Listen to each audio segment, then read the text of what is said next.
नमस्कार शेतकरी मित्रांनो, मी आपला मित्र विवेक ठाकरे। तर आपण या ठिकाणी वारगाव या ठिकाणी आलेले आहोत। तरी वारगावचे प्रदीप भाऊ वैद्य यांच्या शेतामध्ये आलेले आहोत आपण।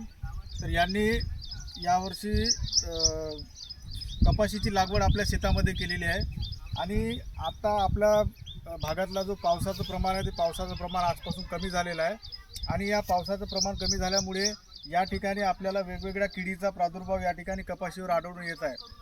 तर शेतकरी मित्रांनो, आता आपला पाऊस कमी झालेला आहे आणि या पाऊस कमी झाल्यानंतर आपल्याला जे फवारणी करायची आहे आपल्याला, तर आपण या ठिकाणी जे डोरिटो जे PI कंपनीचं येते त्या डोरिटोमध्ये डायपेनथोराम प्लस डायनोटोफोरान हे घटक असते आणि यामुळे या कपाशीवरील जे कीड आहे त्या पांढरी माशीचा अटॅक चालू झालेला आहे। त्यामुळे मावा तुडतुडे याचा अटॅक कमी करायसाठी ह्या डोरिटोचं प्रमाण प्रति पंपाला आपण 25 ग्रॅम या पद्धतीने वापर करावा।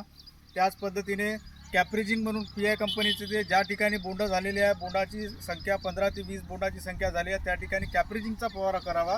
ते ऑर्गॅनिक पोटॅश आहे, त्यामध्ये बोंडाचा आकार वाढून आपले जे कपाशीचं वजन वाढवण्याचं काम कॅप्रिजिंग करत असते।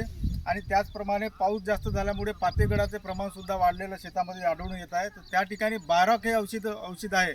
बाराक हे PI कंपनीचे औषध आहे। या PI कंपनीच्या बाराक या कंपनीचा या औषधाचा स्प्रे आपण आपल्या शेतामध्ये करावा आणि त्याच पद्धतीने एखादी अळीनाशक ते एम्प्लिगो घ्या, अलिका घ्या किंवा प्रोपेक्स सुपर घ्या किंवा कोराझन घ्या, यापैकी कुठलंही एक अळीनाशक या ठिकाणी वापर करून आपण आपल्या कपाशीला योग्य पद्धतीने ज्या पद्धतीने सुरुवातीला आपली कपाशी दिसत होती आणि त्याची वाढ सुरुवातीला ज्या पद्धतीने वाढत होती त्या पद्धतीने येण्यासाठी या औषधीचा वापर करावा।